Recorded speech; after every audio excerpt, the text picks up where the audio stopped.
Bonsoir, monsieur le maire. Bonsoir. Lors d'une de vos interventions au conseil municipal il y a 2 ans, le 19 octobre 2015, vous détaillez votre politique commerciale comme ouvertement tournée vers le local. Cette vision se traduit par votre volonté de rendre le centre-ville vivant pour l'ensemble des habitants. Aujourd'hui, l'étalement urbain se fait autour de l'automobile, des grandes surfaces et des centres commerciaux.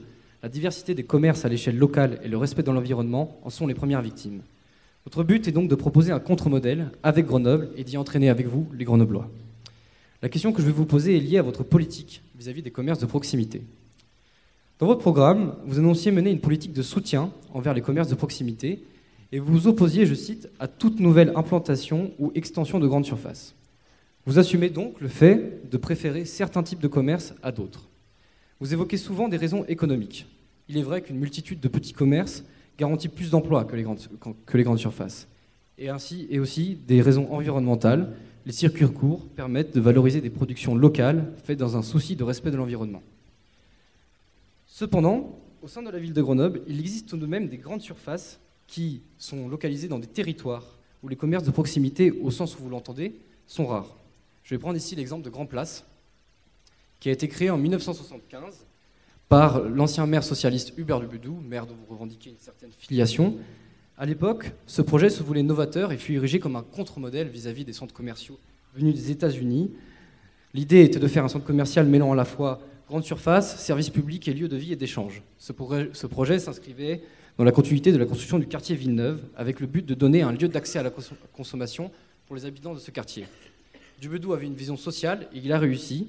Aujourd'hui, Grand Place, c'est 30 000 visiteurs par jour et 8 millions de visiteurs sur une année. Et c'est pour beaucoup de Grenoblois un commerce à proximité de leur logement. On en vient à l'idée de commerce à proximité en opposition à des commerces de proximité limités à un territoire donné, dans le cas de Grenoble, à l'hypercentre. Les politiques pour le développement des commerces de proximité que vous menez, à commencer par la piétonisation, sont surtout orientées vers le centre-ville. Vous vous opposiez encore au conseil métropolitain du 16 décembre 2016 à l'extension du centre commercial de Nerpic, justifiant une nouvelle fois ce choix par la protection des commerces de proximité du centre-ville. Or, nous avons pu remarquer que si cette politique favorise un commerce de proximité, c'est un commerce à proximité des Grenoblois de l'hypercentre, des Grenoblois qui appartiennent le plus souvent aux couches les plus favorisées de la société et qui sont déjà parfaitement intégrés à la ville. De plus, ces habitants du centre-ville bénéficient déjà de commerces qui n'existent que dans le centre-ville. Je vais prendre l'exemple d'un commerce de proximité par excellence, les librairies, qui donnent de plus un accès à la culture. Où sont actuellement implantées les librairies dans Grenoble ? Toutes les librairies se situent dans l'hypercentre, à l'exception de la Fnac à Grand Place. Dans les quartiers périphériques, il n'y a tout simplement pas de librairie. On comprend votre volonté de promouvoir une autre manière de consommer et de concevoir des commerces équitables. Cependant, le contre-modèle que vous proposez ne doit pas se limiter au centre-ville si vous voulez qu'il devienne un modèle. Envisagez-vous d'encourager des commerces de proximité, comme vous l'entendez, dans des quartiers comme Mistral, La Villeneuve ou La Bajatière, qui sont des quartiers avec un nombre de commerces de proximité dérisoire par rapport à l'hypercentre. De toute évidence, la politique de commerce de proximité que vous menez aujourd'hui est focalisée sur un territoire, le centre-ville. Or, cette politique semble reposer sur une confusion entre commerce de proximité et commerce à proximité des habitants. Ma question sera donc la suivante. Dans votre ville de demain, les Grenoblois vivant en dehors de l'hypercentre devront-ils nécessairement se déplacer en centre-ville pour profiter d'une vie commerciale écologique et équitable ? Merci beaucoup. Merci. Peut-être que je vais mettre un petit chrono parce que j'ai un petit caractère bavard quand même. Il est là. Hein. Tout le monde l'a vu peut-être. Oui, mais il est là dans mon dos. Le chrono est là ou là. Il est là dans mon dos. Il est là aussi, en face, si c'est jamais. pas mal.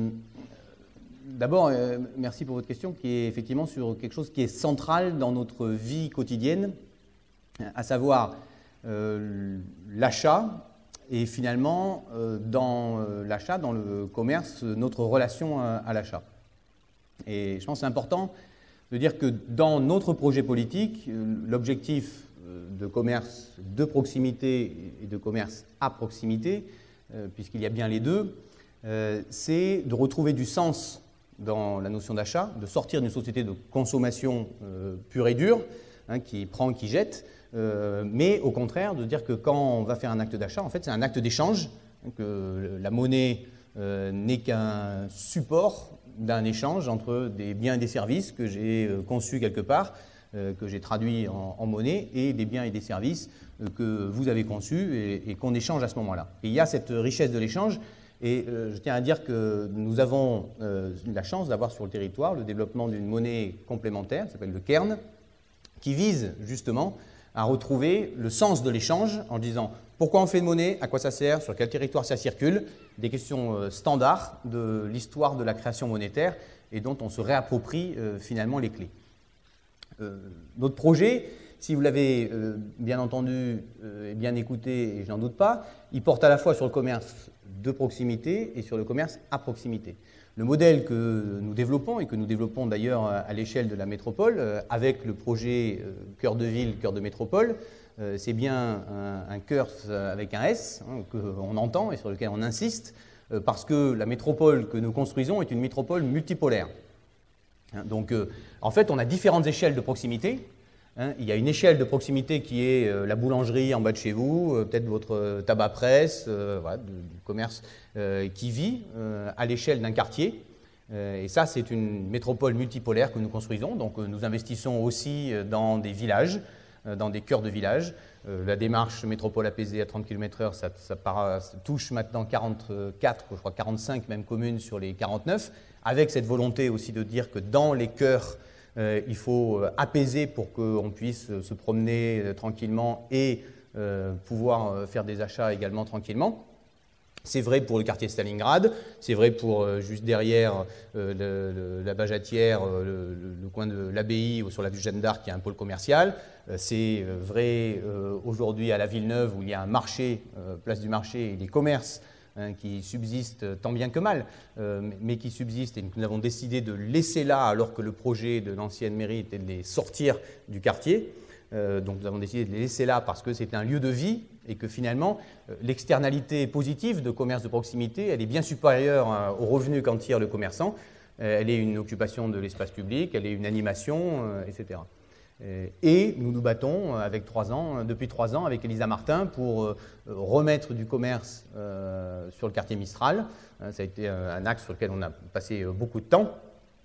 Parce que, effectivement, il y a ce Lidl qui est parti il y a maintenant 6 ans, 7 ans, et nous avons négocié. Ça a été maintenant, ce Lidl a été racheté par une société publique qui fait du foncier de commerce et qui donc va créer des pôles pour y mettre du commerce. Il y en a certains qui vont être déplacés et relocalisés, notamment une pharmacie, et puis une supérette qui devrait voir le jour. Donc c'est un travail qui est central. La question du cœur de la métropole, c'est différent, parce que là, on n'est pas dans du commerce à proximité. On est dans le centre urbain d'une aire de 700 000 habitants. Et donc la logique n'est pas du tout la même. C'est évidemment le commerce de proximité des habitants du centre-ville. Ils sont nombreux, puisque vous savez que la ville de Grenoble est la 3e ville la plus dense de France, à peu près 10 000 habitants au kilomètre carré. Et dans le centre-ville, on dépasse les 20 000 habitants au kilomètre carré. Donc il y a évidemment une densité de population, mais il y a aussi une qualité d'espace public, une qualité d'agrément qui fait qu'on va au centre-ville aussi parce qu'on se promène, qu'on boit une bière, qu'on trimballe ses enfants et qu'ils peuvent aller jouer, qu'on va voir peut-être des copains, etc. C'est un lieu de rencontre fort. Et donc ce commerce-là, ce centre-ville-là, c'est le poumon économique, c'est le premier pôle économique. On parle de centres commerciaux, 500 millions d'euros dans le centre-ville.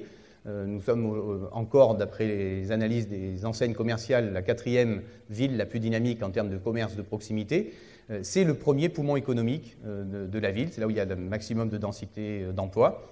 Et donc ce commerce-là n'est pas le commerce, moi j'habite en plein centre, c'est évidemment mon commerce, mais c'est aussi le commerce de bien d'autres gens.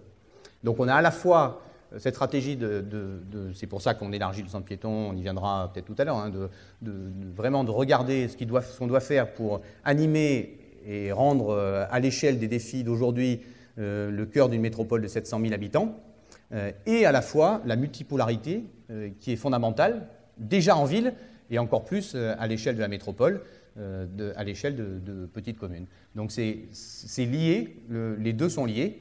Après, la lutte contre les grandes surfaces, oui, effectivement, on l'assume. Ce n'est pas un modèle, vous l'avez dit. Oui, allez-y. Ça y est. Je vais revenir après derrière. Je mets en pause, du coup, j'ai le droit. Vous avez le droit. Bien sûr. Et par exemple, vous avez cité le quartier de la Bajetière où un Lidl a été racheté. Je vais parler aussi d'un autre quartier qui peut être un exemple aussi, c'est le quartier Caserne de Bonne, qui est aujourd'hui voilà, un centre commercial. Mais ma question, ce serait de savoir, est-ce que les commerces qu'on peut trouver dans le centre commercial comme la Caserne de Bonne ou un commerce comme Lidl correspond à votre vision du commerce, justement une vision plus équitable et économique, alors qu'aujourd'hui à la Caserne de Bonne, on a une grande surface Monoprix, on a un magasin comme Decathlon qui sont... la Caserne de Bonne est un peu un centre commercial comme les autres. Merci. Et donc, à quoi répondez-vous comment Ça, c'est voilà. 30 secondes. Je ne crois pas. Alors, d'abord, je voulais terminer pour dire que est-ce qu'il faut une librairie dans chaque quartier ?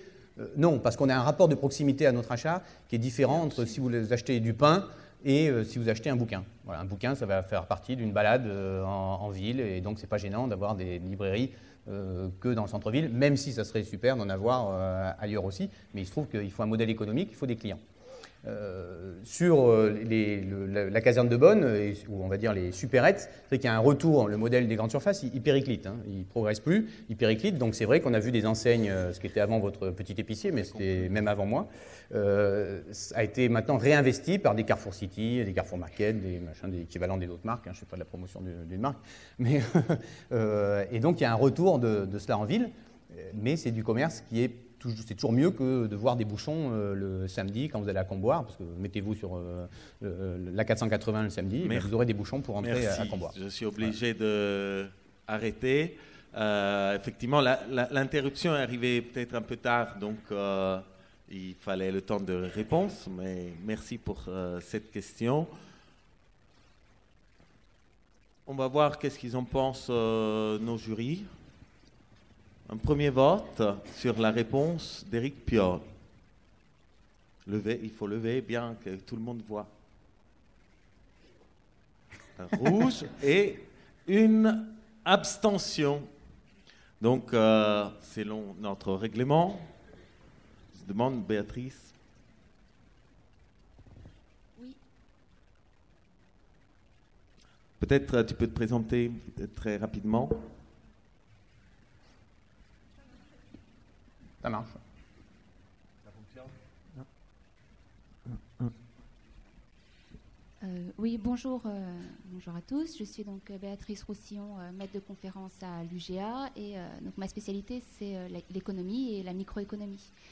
Donc j'ai bien entendu votre réponse sur le commerce de proximité et le commerce à proximité. Je trouve qu'elle est intéressante, mais vous nous avez cité beaucoup d'exemples en fait.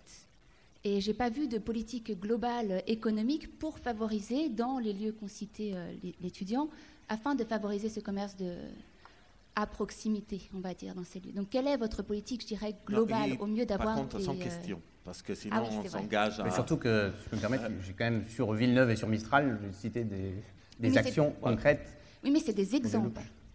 Non, parce que c'est la multipolarité, il y a une délibération Alors, à la métropole qui pose sur la multipolarité. Le point de notre jury, c'est qu'elle aurait plus voulu une vision d'ensemble et pas des réussites locales, mais voilà, vous avez quand même convaincu 3 sur 5, 3,5 on va dire. Naturellement, l'idée c'est de faire voter le jury, vous l'avez compris, c'est simplement de montrer les différents points de vue, mais l'avis qui nous intéresse le plus, c'est le vôtre. Donc, je vous laisse voter, vert ou rouge.